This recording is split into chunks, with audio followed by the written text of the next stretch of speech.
এটা গতকাল সন্ধ্যা 7:30 নাগাদ ক্যানিং লাইনের ঘটনা। সোনারপুর থেকে কিছুটা দূরে রেল ক্রসিংয়ে একজন ট্রাক ড্রাইভার একটি ট্রাক লাইনের উপর রেখে চম্পট দেয়। এখানে একটা বড়সড় দুর্ঘটনা হতেও পারত। এই কারণে প্রায় ঘণ্টাখানেক ট্রেন চলাচল বন্ধ ছিল। তারপর সাধারণ মানুষ এসে অনেক কষ্টে লাইনের উপর থেকে ট্রাকটিকে দেখুন কিভাবে সরিয়ে দিল। এরপর যথারীতি ট্রেন চলাচল আবার স্বাভাবিক হলো।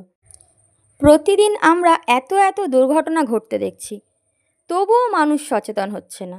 এটা প্রায় সবসময় ঘটছে যে আমরা ট্রেন আসছে দেখেও ট্রেন আসার আগে বেরিয়ে যাব ভেবে রেল লাইন পারাপার হই। বাট সামান্য একটু এদিক ওদিক হলেই মানুষ নিজের প্রাণ হারাচ্ছে। একজন মানুষের 2 মিনিটের তাড়াহুড়োর জন্য দেখুন কত মানুষের ঘন্টার পর ঘন্টা নষ্ট হলো। যাই হোক, এই ড্রাইভারটি হয়তো এই ভুল দ্বিতীয়বার করবে না। না না না না না তারা এই তো আমাদের শাশুড়ির সুখীতির বাবা